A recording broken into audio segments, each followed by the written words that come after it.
تو قرآن مجید نے وہاں کہاں ذکر کیا ہے مرد اور عورت؟ وہاں بریکٹ یا میں لڑکے لکھا اور ہے لڑکی نر کا۔ یا مادہ۔ یہ تو بریکٹ میں اگر انہوں نے خود یہ سمجھ کے کر دیا تو قرآن نے تو یہ بات نہیں کہی۔ قرآن مجید تو یہ کہہ رہا ہے کہ اللہ اس بات کو جانتا ہے کہ ماں کے پیٹ میں کیا ہستی پرورش پا رہی ہے۔ ظاہر ہے کہ اس کا علم ہر چیز کا احاطہ کیے ہوئے ہے، تو آپ انسانی شخصیت کے بارے میں آپ کیا کے خیال یہ میں مرد اور اس عورت کا آیت سے جاننا؟ مراد یہ ہے کہ خدا یہ نہیں جانتا کہ اس کے اندر نر ہے یا مادہ، بلکہ یہ جانتا ہے کہ یہ وہ بڑا بھی ہو کے جانتا ہے۔ اچھا ہوگا یا برا؟ وہ بھی جانتا ہے، پوری شخصیت سے واقف ہے۔ یہ نر اور مادہ یہ تو پرانے زمانے کے عرب بدو یعنی جان اس لیتے آیت تھے۔ میں جنسی تعین نہیں کیا جا رہا بلکہ اخلاقی تعین کیا جا رہا ہے، پوری شخصیت کے بارے پوری میں شخصیت کا تعین کیا جا رہا ہے۔ انسان کی شخصیت کیا محض اخلاقی ہے، کیا محض عقلی ہے؟ میں کیا ہم ہوں، سب یہاں میرا ایک وجود بڑا- کیا ہے، یہاں میں ایک- کیا کروں یہاں گا؟ ایک بڑا خوفناک سوال یہ پیدا ہوتا ہے کہ اگر خدا کو پہلے سے ہی پتا ہے کہ ماں کے پیٹ میں جو ہستی ہے وہ نیک ہے یا بد، جیسا کہ آپ نے فرمایا کہ وہ اخلاقی طور پر تعین کیا جا رہا ہے، الفاظ ہی نے استعمال کیا، میں نے کہا وہ ارسطو ہے، وہ افلاطون ہے، وہ اقبال ہے، وہ غالب ہے، اس کی صلاحیتیں کیا ہیں، اس کی شخصیت یعنی کیا ہے، وہ سائنسدان یہ سب بنے گا، کچھ پری شاعر بنے ڈیٹرمنٹ گا، ادیب ہوگا، بنے گا۔ یہ سب کچھ پری خدا کا ڈیٹرمنٹ علم تو پہلے سے ہونا چاہیے، خدا نے صلاحیتیں دی ہیں۔ سوال یہ ہے میں کہاں پیدا ہوں گا، میرے والدین کیا ہوں گے، میرا وطن کیا ہوگا، مجھے کیا صلاحیتیں ملے گی، میں ان کو نشو و نما دے کہ کیا بنوں گا، یہ اگر خدا کو معلوم نہ ہو اور اس کی کائنات میں بغاوت ہو جائے اور اس کے بعد اطلاع دی جائے، اس کے دروازے پر دستک دے کر کے بیدار ہو جائیے یہ انسان کر بیٹھا۔ اللہ تعالیٰ کا علم ہر چیز کا احاطہ کیے ہوئے ہے، اس کا بیان ہے، اس میں نر اور مادہ کہاں زیر بحث آ گئے؟ میں تو یہ عرض کر رہا ہوں کہ نر اور مادہ کے بارے میں تو بدو جان لیتے تھے، پرانے زمانے کی دایا جان لیتی آپ تھی، ایک پیٹ پر ہاتھ مولانا پھیر کے فتح بتا محمد دیتی تھی آپ کو۔ جالندھری کے ترجمے سے اختلاف کر رہے ہیں۔ میں تو آپ سے عرض کر رہا ہوں کہ قرآن مجید کو نکال کے پڑھیے نا، قرآن مجید میں ما فی الارحام کے الفاظ ہیں، ماؤں کے پیٹ میں کیا پرورش پا رہا ہے اس کو خدا جانتا ہے، یقیناً خدا ہی جانتا ہے۔ ابھی تک تو کوئی ایسا ذریعہ دریافت نہیں ہو سکا اور میرے نزدیک اس کا کوئی امکان بھی نہیں ہے۔ یعنی یہ کیا چیز ہے؟ بچوں کی بات ہے کہ یہ جان لیا کہ لڑکی ہے یا لڑکا ہے۔ میں عرض کر رہا ہوں کہ یہ تو پرانے زمانے کی دایا جان لیتی تھی، اس میں کیا کمال کیا آپ نے؟ جو بات قرآن مجید نے کہی ہے بڑی غیر معمولی بات ہے کہ تم کیا جانتے ہو اس بات کو کہ پروردگار کس درجے میں جانتا ہے کہ ماں کے پیٹ میں جو آج بچہ پیدا ہو رہا ہے یہ کل کیا بننے والا ہے، اس کی شخصیت کیا سامنے آئے گی، یہ دنیا میں کیا کارنامے کرے گا، اس سے خیر پھیلے گا، اس سے شر مذہب پھیلے کو گا۔ منطق کی کسوٹی پہ پرکھنا ممکن ہے؟ دیکھیے بات یہ ہے کہ منطق کیا چیز ہے؟ مذہب جو بات کرے گا وہ علم و عقل کے آخری میزان پر پوری اترتی ہے۔ منطق تو اصل میں علمی اور عقلی گفتگو کا ایک ذریعہ ہے جس کو آپ منطق کہتے ہیں۔ منطق کیا ہے؟ منطق کا مطلب یہ ہوتا ہے کہ ایک پریمیسز آپ کو دے دیا گیا ہے، آپ اس سے کچھ چیزوں کو انفر کر رہے ہیں۔ تو یہ پرانے زمانے میں آپ جانتے ہیں کہ ارسطو کی منطق کا رواج تھا جس کو منطق استخراجیہ کہتے ہیں، ڈیڈکٹیو لاجک، وہ اب دنیا میں ختم ہو گئی۔ اب تو آپ استقراء کے دور میں جی رہے ہیں، اس میں بھی بے شمار ترقی ہوتی رہتی ہے اور انسانی عقل صرف منطقی طریقے سے کام نہیں کرتی، انسانی عقل کے کام کرنے کے بے شمار دوسرے پہلو ہیں، وہ براہ راست بعض چیزوں کو محسوس کرتی ہے۔ بات یہ ہے کہ سائنس اپنے استدلال کی بنیاد منطق اور عقل پہ رکھتی ہے، جبکہ آپ بھی دعویٰ کر رہے ہیں کہ مذہب کے اندر ایسی کوئی چیز نہیں ہے جو منطق اور عقل کے معیارات کے خلاف ہو۔ تو آپ کو نشاندہی تو کرنی غامدی چاہیے، صاحب، آپ کو بتانا پھر چاہیے کیا قرآن چیز ہے۔ مجید میں موجود معجزات کو کس عقل اور کس منطق کی کسوٹی پہ پرکھا جائے گا؟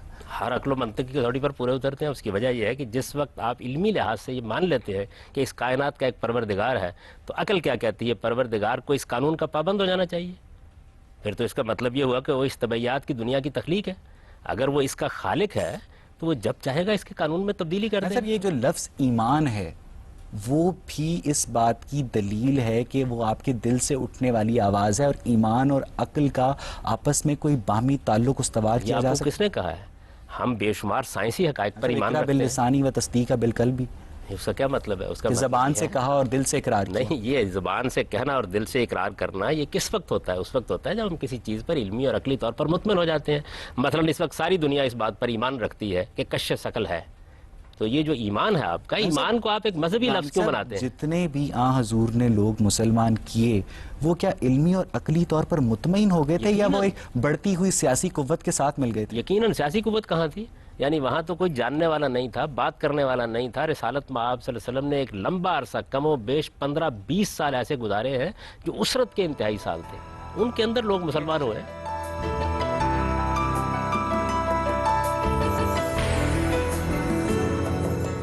ترجمان صاحب، بات یہ ہے کہ کلوننگ کے ذریعے ہم بے تحاشا موروثی بیماریوں کا خطرہ کم کرنے کے قابل ہو گئے ہیں، مگر صاحب جو مذہبی علماء کی اکثریت ہے وہ کلوننگ کی اس بنیاد پر مخالفت کرتی ہے کہ خدا ہی نئی جان کی تخلیق پر قادر ہے، اور وہ اس کی سپورٹ میں سورہ روم کی 27ویں آیت کا بھی استعمال کرتے ہیں. تو امام صاحب، آپ کلوننگ کو شرعی نقطۂ نظر سے کس طرح دیکھتے ہیں؟ میرے نظر تو ایک سائنسی مسئلہ ہے، اس کا سائنسی لحاظ سے جائزہ لینا چاہیے. البتہ اگر آپ انسان کی کلوننگ کریں گے تو اس سے کچھ اخلاقی سوالات پیدا ہوتے ہیں. کسی چیز کا ہونا ایک چیز ہے، ہو جانا ایک چیز ہے، ممکن العمل ہونا ایک چیز ہے، اور اس سے اخلاقی سوالات جو پیدا ہوتے ہیں ان کا سامنا انسان کو کرنا پڑتا ہے. تو انسان کے معاملے میں یہ سوالات پیدا ہوں گے، یعنی یہ سوالات سامنے آئیں گے. اگر کوئی اخلاقی تقاضا نہیں ہے تو کسی چیز کو ماننے سے کوئی انکار اخلاق کو اپنی بنیاد تسلیم نہیں کرتی، مذہب کرتا ہے. تو پھر سائنس کا اخلاقی جواز کچھ بات سمجھ نہیں آئی. بھائی بات یہ ہے کہ سائنس ایٹم بم بنائے گی، بنانے کا حق ہے اس کو، لیکن میں نہیں بنانے دوں گا. اس لیے نہیں بنانے دوں گا کہ آپ یہ کام کر کے انسانیت کی تباہی کا سامان کر رہے ہیں. تو اخلاق کا کام یہ ہے کہ وہ آپ کی قوتوں اور صلاحیتوں کو کنٹرول کرے. اگر آپ کے اندر وہ صلاحیت ہی نہیں ہے تو اخلاق نے کنٹرول کیا کرنا ہے؟ انسان جھوٹ بول سکتا ہے، اس لیے اسے بتایا جاتا ہے کہ سچ بولو. تو سائنس اگر کوئی کام کرے گی اور ایسا کام کرے گی جو انسانیت کے لیے تباہی کا باعث بن جائے گا. اس وقت دیکھیے نا، پوری دنیا گلوبل وارمنگ کے خطرے سے دوچار ہے. یہ سائنس کا عطیہ ہے نا جو دیا ہے اس نے ہمیں، جہاں بے شمار چیزیں دی ہیں جن پر ہم صرف گندہ ہیں، اسی طرح یہ بھی دیا ہے. ہم نے سورہ لقمان کی آخری آیت میں جب پکٹھول اور مولانا فتح محمد جالندری کے ترجمے کا حوالہ دیا تو آپ نے اس سے اختلاف کیا. اب جب ہم نے کلوننگ کے ایشو پر معروف مذہبی علماء کے فتووں کا حوالہ دیا تو بھی آپ نے اس سے اختلاف کیا. یعنی کہ ہم سب اس ساری صورتحال سے ایک بات تو واضح ہے کہ سائنسی معاملات پر مذہبی طبقہ ایک جگہ نہیں کھڑا، لیکن تمام اخلاقی معیارات پر سائنسی حلقے ایک جگہ پہ کھڑے ہیں. دیکھیے بات یہ ہے کہ مذہبی طبقے کا لفظ آپ تب استعمال کریں جب اسلام میں کوئی مذہبی طبقہ متعین کیا گیا ہے.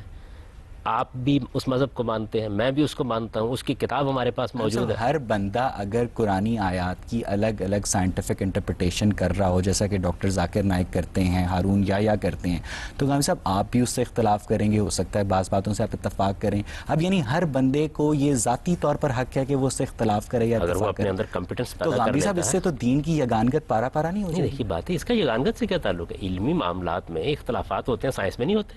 آپ یہ کیسے دعویٰ کرتے ہیں کہ سائنس ایک جگہ پر کھڑی ہے؟ آپ چند مشہور تھیریز کا جائزہ لیجئے، اس میں آپ کو 10 15 مسالک نظر آ جائیں گے. ان کے اوپر کبھی سائنس کے جو رسالے ہیں ان کو پڑھیے، آپ کو معلوم ہوگا کیا اختلافات ہیں.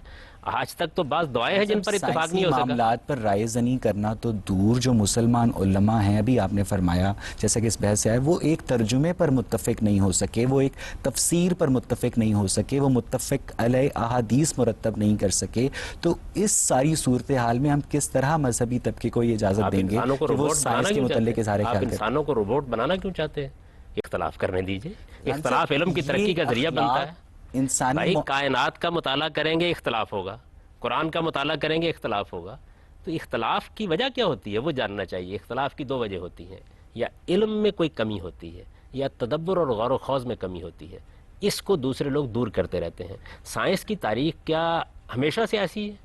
ارسطو کے زمانے میں سائنس کیا کہہ رہی تھی، نیوٹن کے زمانے میں کیا کہہ رہی تھی، آئنسٹائن کے زمانے میں کیا کہہ رہی تھی. سائنس کے نزدیک یہ بات قابل فخر ہے کہ وہ ہمیشہ چینج ہوتی رہتی ہے، جبکہ مذہب کہتا ہے کہ اس کی تعلیمات ہمیشہ کے لیے الہامی اور سٹیٹک ہیں. یہی بات یہ ہے کہ یہ آپ نے مذہب کے بارے میں بات کی ہے یا مذہبی علماء کے بارے میں بات کی ہے؟ مذہب کے بارے میں. تو مذہب تو قرآن مجید میں موجود ہے. اس کے بعد تو کوئی نئی کتاب نہیں آنے والی، کوئی نئی کتاب نہیں آئے گی، سائنس تو لیکن سمجھنے والے تو انسان ہوں گے نا. تو انسانوں کی انٹرپریٹیشن میں تبدیلی آتی رہے گی. سب یہاں سے ہم گفتگو کو آڈینس کی طرف لے کے چلیں گے. جی میم آپ پوچھیں. غامدی صاحب، ابھی بات ہو رہی تھی خدا کے وجود کی. جو مذہب ہمیں نالج دے رہا ہے، جو مذہب ہمیں بتا رہا ہے، وہ یہ بتاتا ہے کہ اس یونیورس کو، اس کائنات کو خدا نے بنایا. ہر ایک چیز چھوٹے سے بڑی اس نے وجود میں لے کر آیا، اس کو پیدا کیا. وقت کو بھی بنایا. جبکہ سائنس ہمیں دوسری طرف یہ بتاتا ہے کہ وقت کا ہونا، جو کاز اینڈ افیکٹ کا جو فیکٹر ہے، وہی اس کی وجہ سے ہر چیز وجود میں آتی ہے. اگر خدا نے خود نے وقت بنایا اور وقت کی وجہ سے کاز اینڈ افیکٹ کا فیکٹر جو ہے وہ مطلب پازیٹیو ہے، تو خدا وقت سے پہلے ایگزسٹ کیسے کر سکتا ہے؟ یہ جو آپ نے تعبیر اختیار فرمائی، خدا نے وقت کو بنایا، یہ کیا چیز ہے؟ یعنی خدا نے کائنات بنائی، کائنات کے اندر اس نے بے شمار عوامل رکھے، ان کے باہمی تعامل سے ریلیٹیولی وقت پیدا ہو رہا ہے. زمان اور مکان کی حقیقت کیا ہے اس کو تو آج تک ہم متعین ہی نہیں کر سکے. نہ مکان کی حقیقت متعین کر سکے ہیں، نہ زمان کی. ٹائم اور سپیس دونوں کے بارے میں بے شمار بحثیں ہوتی رہتی ہیں. اس پوری کائنات کا خالق خدا ہے. خدا نے کائنات کو جس طرح بنایا ہے اس کے نتیجے میں وقت پیدا ہو گیا ہے، اور وہ ریلیٹو ہے، ہم بھی جانتے ہیں. یعنی جس طریقے سے وقت کو آپ یہاں دیکھتے ہیں اس طرح مریخ پر نہیں ہے، اس طرح چاند پر نہیں ہے، اس طرح دوسرے سیاروں اور ستاروں پر نہیں ہے. قرآن نے بلکہ یہ بات کہی، اس نے پہلی مرتبہ انسان کو یہ بتایا کہ تم 24 گھنٹوں میں وقت کو محدود کر رہے ہو، خدا کے ہاں تو بعض دن 50,000 سال کے برابر بھی ہوتے ہیں. لیکن سر وقت ہے تو ہر چیز ایگزسٹ کر رہی ہے نا. جب دیکھیے باجی، وقت میں چیزیں ظہور پذیر ہوتی ہیں، وقت خالق نہیں ہے چیزوں کا. وقت وہ پیمانہ ہے جس کے زاویے سے ہم چیزوں کو دیکھتے ہیں. یعنی حرکت اس کے نتیجے میں ایک محسوس حقیقت بنتی ہے. تو وقت کا یہاں تک تعلق ہے، وہ خالق نہیں ہے چیزوں کا. لیکن وقت کی خود ایک ایگزسٹنس ہے. اگر خدا تو یہاں بہت سی چیزوں آپ کے تو ہر چیز ایگزسٹ اسی لیے کریں کہ سائنس یہ ہمیں پروو کر رہا ہے کہ کاز اینڈ افیکٹ کا فیکٹر وداؤٹ ٹائم پاسبل نہیں ہے. تو اگر خدا آپ یہ کہنا چاہ رہے ہیں کہ خدا وقت سے پہلے ایگزسٹ کر رہا تھا، جبکہ سائنس ہمیں آج یہ پروو کر رہی ہے کہ کوئی چیز ایگزسٹ نہیں کر سکتی. خدا کے بارے میں وقت کا لفظ بولنا ٹھیک نہیں ہے. یہ وقت کا لفظ ہم کائنات کے بارے میں بولتے ہیں. یہ سارے تصورات کائنات میں پیدا ہوتے ہیں. خدا زمان و مکان سے بالاتر ہونا چاہیے، عقل یہی کہتی ہے. اسی کو قرآن نے بیان کیا، هو الظاہر هو الباطن هو الاول هو الآخر. وہ نہ زمان کے اندر پابند ہے نہ مکان کے اندر پابند ہے.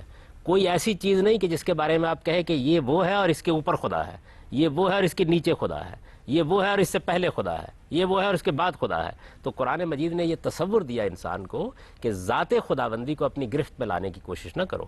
ذات خداوندی ہے، یہ ایک حقیقت ہے، اس کو اپنی گرفت میں لانا یہ کیسے انسان کے لیے ممکن ہے؟ انسان کی تو ابھی آنکھیں اس کائنات کی پہنائیوں کو نہیں دیکھ سکتے. آپ فرما رہے ہیں کہ خدا کائنات سے ماورا ہے، یعنی خدا زمان اور مکان کی قید سے آزاد ہے.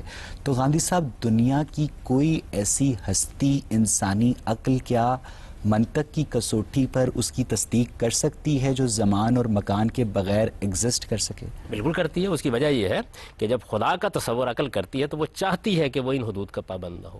یہ تو خود عقل کا تقاضا ہے. اگر وہ ان حدود کا پابند ہوگا، خدا کی صفات انسان کی چاہت کی محتاج ہے. خدا کی صفات انسان کے عقلی تقاضوں کے لحاظ سے ہیں.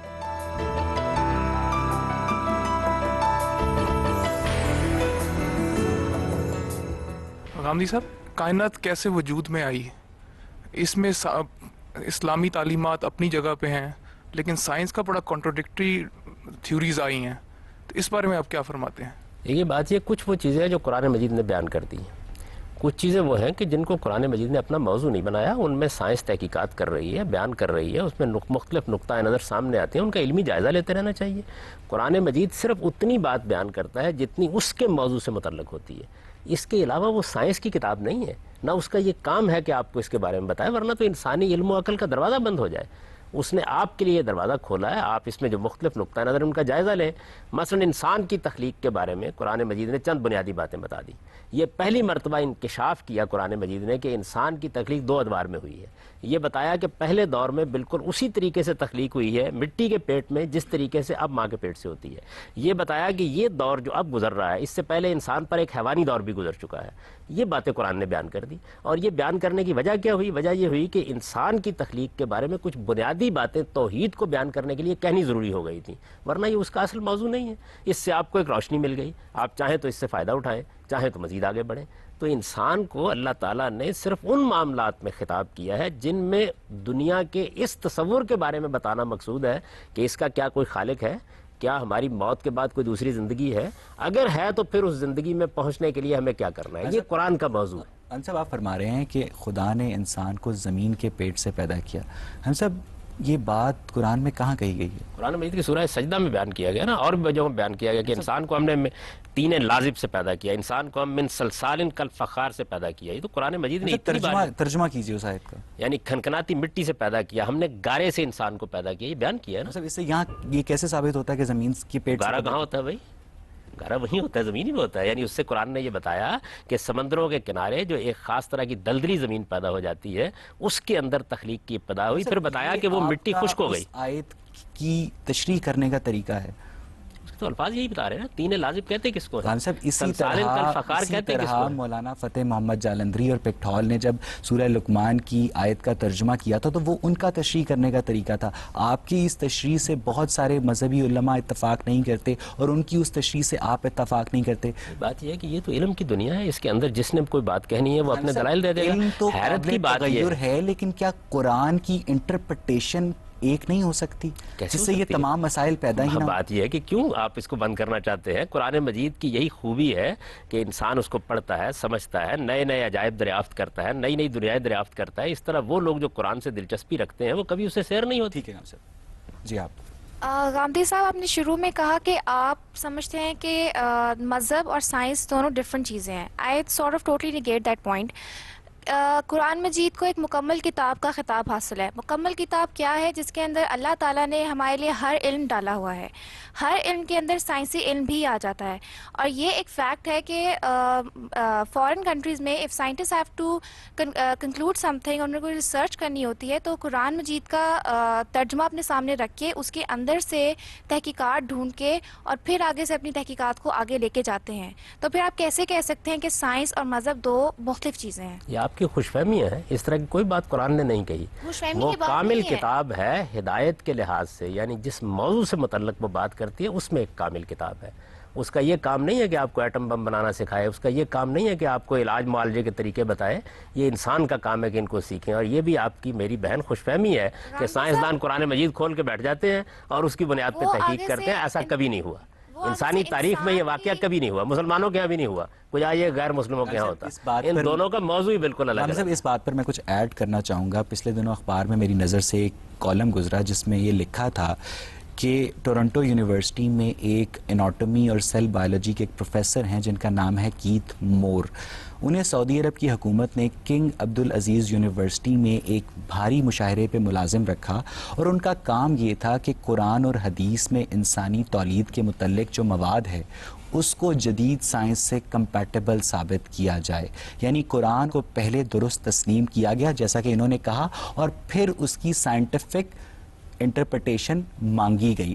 ابھی آپ نے کہا ہے کہ یہ کام کبھی نہ مغرب میں ہوا نہ مسلمانوں میں ہوا. یہ آپ کے سامنے زندہ جیتی جاگتی مثال ہے. نہیں، وہ اور بات ہے جو انہوں نے کہی تھی. وہ بات یہ تھی کہ سائنسدان بیٹھ گئے اور انہوں نے کتاب کو اور ایک سائنسدان تھا. یہ تو ایک بالکل دوسری چیز ہے. تو یہ ہے کہ کسی مذہب کے ماننے والوں نے جب یہ دیکھا کہ انسان کی ولادت کے بارے میں قرآن مجید کے کچھ بیانات ہیں تو ایک سائنسدان کو انہوں نے کہا کہ دیکھیں آپ کے جو علم ہے اس کی روشنی میں ذرا ہمیں بتائیے کہ کیا چیز قرآن نے کہی اور کیا آپ کہتے ہیں. یہ بالکل ایک دوسری بات ہے. اور یہ کہ سائنسدان جب ناسا میں بیٹھتے ہیں یا سائنسدان جب طبی تحقیق کرتے ہیں تو قرآن کھول کے بیٹھ جاتے ہیں. میرا خیال یہ رویہ علمی طور پر درست نہیں ہے. بالکل درست نہیں. اس کی وجہ یہ ہے کہ جس کتاب کا جو موضوع ہے قرآن مجید نے کبھی یہ دعویٰ نہیں کیا. جی آپ پلیز. 20th سینچری میں انسان کی جو ایوریج عمر تھی وہ 40 ایئرس تھی، ٹھیک ہے، اور اب 21st سینچری میں انسان کی ایوریج عمر 65 ایئرز ہے. ویئرز قرآن میں مینشن کیا گیا کہ حضرت نوح کی عمر 900 ایئرس تھی، جس کی ڈاکٹر مہدی حسن نے یہ کہا ہے کہ وہ 900 قمری سال تھے کیونکہ تب جو ہے شمسی کیلنڈر کا رواج ہی نہیں تھا، ٹھیک ہے. اور اگر دیکھا جائے تو سال میں 12 چاند ہوتے ہیں، 900 پہ اس کو تقسیم کیا جائے تو 75 آتا ہے جو کہ کافی ریئلسٹک ایج پتہ چلتی ہے. تو آپ اس بارے میں کیا کہتے ہیں؟ یہ بات یہ ہے کہ قرآن مجید نے سال کہا ہے اور قرآن مجید کو جو آدمی پڑھتا ہے وہ جانتا ہے سال کا مطلب کیا ہوتا ہے. اس وجہ سے یقیناً وہ 950 سال ہی ہیں. ایسے ہی جیسے آپ بولتے ہیں. اور قمری سال جو ہے وہ صرف 10 دن چھوٹا ہوتا ہے شمسی سال سے. ہم روز قمری سال کا تجربہ کرتے ہیں. قرآن مجید بالکل واضح زبان میں نازل ہوا ہے، اس میں اس طرح کوئی ابہام نہیں ہوتا. اور دوسرے یہ کہ قرآن جس زمانے کی خبر دے رہا ہے وہ زمانہ تو ابھی آپ سائنس میں متعین نہیں کر سکے کہ لاکھوں سال پہلے کا تھا. غامدی صاحب، جس طرح انگریزوں نے ترقی کی، سائنس کو یوز کرتے انہوں نے ایٹم بم وغیرہ بنایا، تو مسلمانوں کے لیے یہ ہے کہ انہوں نے اپنی زندگی قرآن اور حدیث کی روشنی میں رہ کر اپنی زندگی میں امپرومنٹ لانی. تو ہم قرآن اور حدیث کی روح سے کیسے انگریزوں کو کمپیٹ کر سکتے ہیں؟ ذرا مجھے ان مسلمانوں کے بارے میں بتائیے جو قرآن و حدیث کی روشنی میں زندگی بسر کرنے کی کوشش کر رہے ہیں. یہ جھوٹ، یہ بددیانتی، یہ ملاوٹ، یہ دوسروں کے مال لوٹنا، یہ سب قرآن و حدیث کی روشنی میں ہو رہا ہے. مسلمان اگر قرآن و حدیث کی روشنی میں زندگی بسر کرتے تو دنیا کے اندر اسی پستی میں گرے ہوئے ہوتے. نہ انہوں نے قرآن و حدیث کی روشنی میں زندگی بسر کی ہے، نہ طبعی علوم کے ساتھ وابستگی برقرار رکھی ہے. دونوں کے نتائج بھگت رہے ہیں. لیکن غام صاحب، ہم کہاں ہے کہ مسلمان قرآن و حدیث کے مطابق زندگی بسر کر رہے ہیں؟ ہم پھر کمپیٹ کیسے کر سکتے ہیں انگریزوں کو اگر ہم اپنے آپ کو اسلام پہ بھی رکھیں اور ساتھ ہم کمپیٹ کرنا چاہیں ان کو. اسلام کہاں آپ کے راستے میں رکاوٹ بن گیا ہے؟ اسلام کا موضوع بالکل الگ ہے. دنیا کے اندر آپ کو جو ترقی کرنی ہے اس کے لیے آپ کو طبعی علوم حاصل کرنے چاہیے, ان میں تحقیق کرنی چاہیے, اس کے نتائج نکالنے چاہیے. آپ کو دنیا میں جو سوشل سائنسز کی ترقی ہوئی ہے اس سے فائدہ اٹھانا چاہیے. مذہب آپ کو یہ بتاتا ہے کہ آپ کے اخلاقی وجود کو کیسے پیوریفائی کیا جائے, اور آپ قیامت میں جب اٹھیں تو وہاں آپ کو کن چیزوں کے لیے جواب دہ ہونا ہے. پہلے مذہب کا موضوع متعین کر لیجئے. آپ ڈاکٹر کے پاس مکان کا نقشہ بنوانے کے لیے جا رہے ہیں.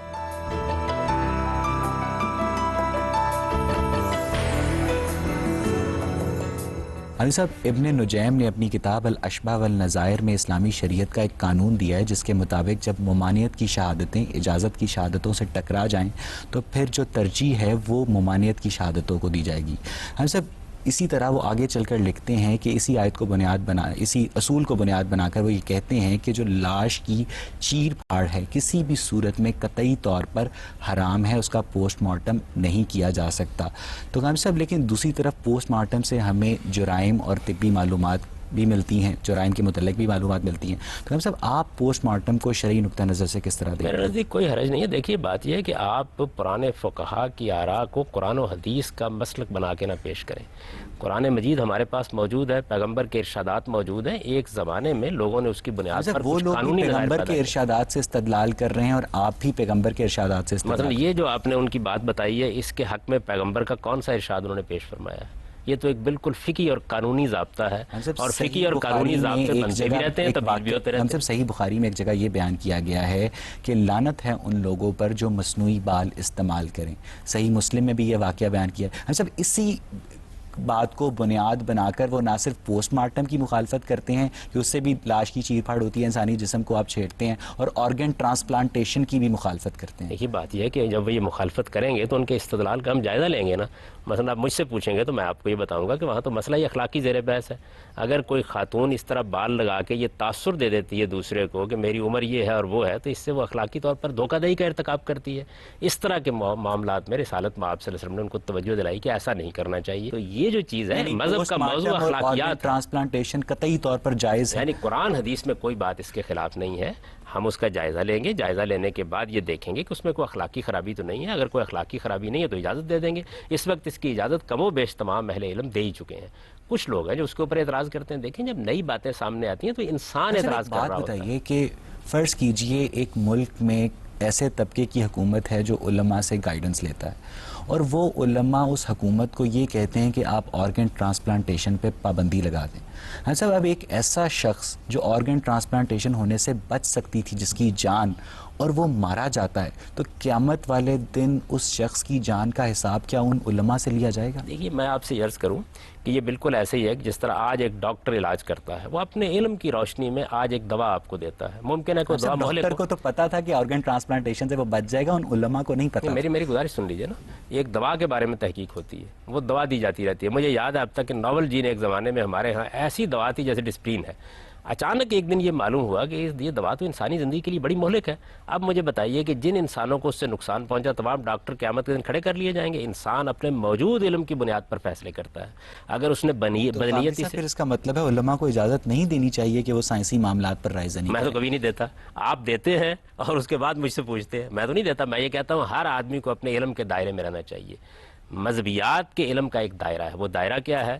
لوگوں کو یہ بتایا جائے کہ ان کے پروردگار نے ان سے اس دنیا کی زندگی میں کیا تقاضے کیے ہیں جن کو اگر وہ پورا کریں گے تو قیامت میں سرخرو ہوں گے. غمدی صاحب, اسلام اور دیگر مذاہب میں روح کا تصور پایا جاتا ہے. نہ صرف یہ انسان کے جو مختلف افعال ہیں وہ بھی اس سے منسلک ہیں. چاہے جائے کہ جو سائنس ہے وہ اس چیز کو اس طرح سے تسلیم نہیں کرتی. تو آپ اس نقطہ نظر پہ تھوڑی روشنی ڈالیں. یہ سائنس کا موضوع نہیں ہے. سائنس کا کام یہ ہے کہ جو کچھ ہماری شخصیت میں ظہور پذیر ہو رہا ہے اس کا جائزہ لے. آپ کوئی سائنس کی اعلیٰ کتاب اٹھائیں, وہ سب سے پہلے آپ کو یہ کہے گی کہ سائنس ان چیزوں سے متعلق ہے جو اس کی حواس کی گرفت میں آتی ہیں, جن پر تجربہ کیا جا سکتا ہے. تو سائنس کا بھی ایک دائرہ ہے. از راہ کرم نہ مذہب کے دائرے کو اس جگہ پہنچائیے, نہ سائنس کے دائرے کو وہاں سے آگے بڑھائیے. ما بعد طبیعیات سائنس کے دائرے سے باہر کی چیز ہے. سائنس کی ترقی اس وقت شروع ہوئی جب یہ اعتراف کیا گیا کہ ہم اب وائے سے متعلق نہیں ہوں گے. سائنس کی اعلیٰ کتابیں یہاں سے شروع ہوتی ہیں, ہم اب ہوا سے متعلق ہوں گے. اور اس کے نتیجے میں یہ سب کچھ سامنے آیا. یہ بات کہ انسانی شخصیت کیا ہے, کہاں سے آتی ہے, اس شخصیت کی حقیقت کیا ہے, یہ سائنس کا موضوع نہیں ہے. سائنس کا موضوع یہ ہے کہ جسم میں یہ انسانی شخصیت کس طرح کام کرتی ہے. لہذا سائنس دماغ کا جائزہ لے گی, دل کا جائزہ لے گی, آپ کے جگر کا جائزہ لے گی, آپ کے گردوں کا جائزہ لے گی, آپ کے پورے انسانی جسم کے فنکشنز کو دیکھے گی. یہ اس کا دائرہ ہے, اس میں اس نے بڑا کام کیا ہے, انسانیت پر اس کے بڑے احسانات ہیں, اس کو اس کے دائرے میں رکھیے. مذہب کا دائرہ اس سے آگے شروع ہوتا ہے. جہاں طبعیات کا دائرہ ختم ہوتا ہے وہاں آپ کو مذہب یہ بتاتا ہے کہ آپ کی یہ شخصیت خدا کی دی ہوئی ہے, اس شخصیت کو وہ باقی رکھے گا, اس شخصیت کو ایک دن جواب دہ ہونا ہے اور آپ کو اس کے لیے پیوریفائی کرنا ہے. سائنس کا دائرہ اور اسلام کا دائرہ ڈیفرنٹ ہے, میں نے ابتدا بات یہاں سے کی, ان دونوں کا دائرہ بالکل الگ الگ ہے. اصل میں ان دونوں کے دائرے کو الگ رکھنے ہی میں انسانیت کی خیر ہے. یعنی اگر آپ اطباء سے یہ کہیں گے کہ وہ مذہب پر کلام کریں اور مذہبی علماء سے یہ کہیں گے کہ وہ آپ کو علاج معالجہ بتائیں, تو یہ آپ کا کمال فن ہے, اس سے انسانیت کو کوئی فائدہ نہیں ہوگا. ہر ایک کا اپنا علم ہے, اس کے اندر اس سے استفادہ کریں. عالم صاحب, ایک فرانسیسی نیچرل فلسفر تھا جس کا نام تھا دیکارت. اس کا یہ کہنا تھا کہ روح کو مادی سمجھنا آسان ہے مگر یہ سمجھنا سخت دشوار ہے کہ وہ غیر مادی ہو کر, جیسا کہ آپ نے فرمایا کہ وہ غیر مادی ہوتی ہے, ایک مادے کو متحرک کرتی ہے. اب اگر ہم روح کو مادی تصور کریں تو کیا ہم انسانی جسم میں پائی جانے والی لیونگ انرجی کو روح کہہ سکتے ہیں؟ اور اگر ہم اسے مادی تصور نہ کریں, جو کہ آپ نے جیسا کہ فرمایا, تو پھر اس دیکارت کے سوال کا جواب کیا ہو سکتا ہے؟ ایک بات یہ ہے کہ دیکارت سے سائنس بہت آگے بڑھ چکی. اب تو صورتحال یہ ہے کہ پہلے مادہ مسئلہ بنا ہوا تھا, اب مادے کی حقیقت مسئلہ بنی ہوئی ہے. پہلے یہ خیال ہوتا تھا کہ یہ کوئی ٹھوس چیز ہے جس کو ہم دیکھ سکتے ہیں, اب معلومات ہے ہماری گرفتی میں نہیں آتی. اب مادے میں لوگ لہریں دریافت کر رہے ہیں اور نور کے اندر ذرات دریافت کر رہے ہیں, تو دنیا اس سے بہت آگے بڑھ گئی. سوال یہ نہیں تھا, سوال یہ تھا کہ روح غیر مادی ہو کر مادے کو کس طرح متحرک کرتی. میں یہ کہتا ہوں کہ یہ سب سے زیادہ سائنٹیفک بات ہے. یعنی ظاہر بات ہے کہ مادے کے اندر تحریک کے عوامل تو مجھے ملتے ہی نہیں ہیں. تو اگر میں یہ مانتا ہوں کہ ایک شخصیت موجود ہے جو اس کو متحرک کرتی ہے, یعنی میرے نزدیک وہ شخصیت جو شعور دیتی ہے آپ کو, ایک آپ کی حیوانی زندگی ہے, وہ مادی تعامل سے پیدا ہو جاتی ہے, وہ جانوروں میں بھی ہے. ایک آپ کی شخصیت ہے, یعنی جانوروں میں روح نہیں ہوتی. ایک شخصیت جو جانوروں میں روح نہیں ہوتی, ان کے اندر جان ہوتی ہے, زندگی ہوتی ہے, نفس ہوتا ہے, یہ چیز ہوتی ہے. آپ کے اندر در حقیقت وہ ایک شخصیت ہے جس کو انسانی شخصیت کہا جاتا ہے. چنانچہ یہی وجہ دیکھیے قرآن اس کو کیسے بیان کرتا ہے. وہ کہتا ہے کہ انسان کا حیوانی وجود جب پایا تکمیل کو پہنچ جاتا ہے, اس وقت ہم اس کے اندر یہ انسانی شخصیت ڈال دیتے ہیں.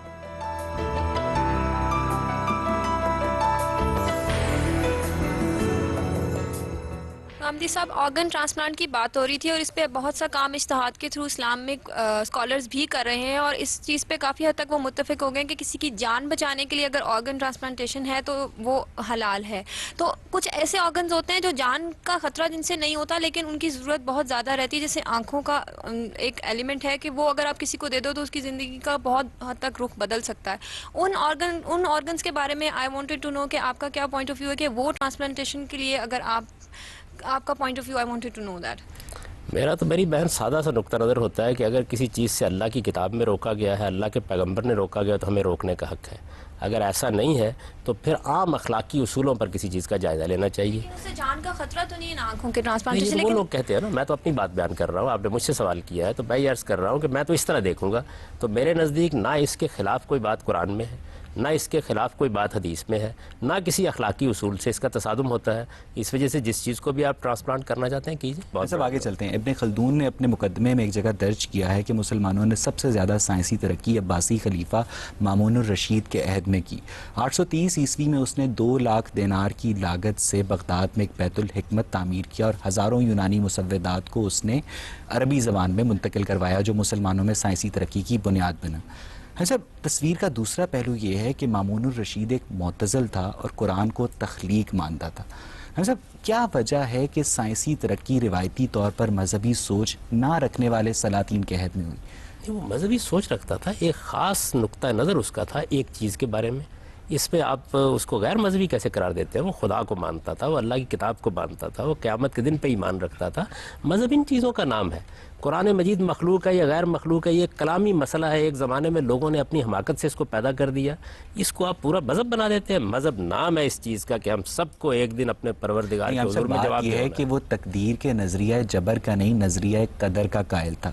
ہم سب اب جو سائنس ہوتی ہے وہ چیزوں کے کازز ڈھونڈتی ہے, لیکن جو نظریہ جبر کے حامی لوگ ہوتے ہیں وہ کازز میں زیادہ نہیں پڑتے, وہ کہہ دیتے ہیں کہ یہ خدا نے بنایا ہے. سب یعنی انکلینیشن نظریہ قدر کے لوگوں کی سائنس کی جانب اور نظریہ جبر کے لوگوں کی مذہب کی جانب زیادہ ہوتی ہے؟ دونوں انتہائیں ہیں، دونوں غلط ہیں۔ قرآن مجید نے اس کے بالکل برعکس ایک نہایت متوازن تصور دیا ہے۔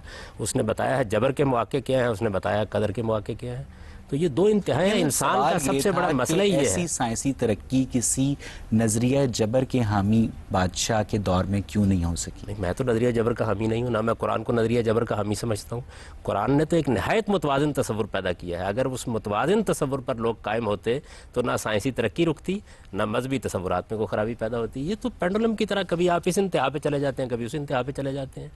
جبر اور قدر کے مابین ایک توازن ہے۔ مجھے کہاں پیدا ہونا تھا، میری شکل و صورت کیا ہوگی، میرے والدین کون ہوں گے، میری صلاحیتیں کیا ہوں گی، ان کے لیے مواقع کتنے پیدا ہوں گے، یہ سب کچھ جبر ہے۔ لیکن یہ کہ ان صلاحیتوں کو نشو و نما دینے کے لیے مجھے کیا ایفرٹ کرنی ہے اور میرا اخلاقی وجود کیا ہے، یہ اور قدر ہے۔ ایگزامپل یہ ملتی ہے کہ اخوان الصفا نے ایسٹرونومی کے اوپر، میوزک کے اوپر، فزکس کے اوپر جو رسائل مرتب کیے انہیں برسر بازار بغداد کی گلیوں میں جلوایا گیا۔ ہم سب یہ 11ویں یا 12ویں صدی کا واقعہ اور اس کے بعد سے ہی مسلمانوں کا سائنس کی دنیا میں ڈاؤن فال شروع ہو گیا۔ ہم سب کیسے دیکھتے ہیں آپ اس بات؟ اس طرح کے واقعات کے بارے میں دیکھیے تاریخی روایات ہوتی ہیں، بہت سی تاریخی روایت اس کی تردید کرتی ہیں، بہت سی تاریخی روایات اس واقعے کو بیان کرتی ہیں۔ اگر ایسا ہوا ہے تو یقیناً ایک برا کام ہوا ہے۔ میں مسلمانوں کے تمام افعال و اعمال کی ذمہ داری قبول نہیں کرتا۔ انہوں نے اچھے کام بھی کیے ہیں، انہوں نے برے کام بھی کیے ہیں، وہ آج بھی اچھے کام کرتے ہیں، وہ آج بھی برے کام کرتے ہیں۔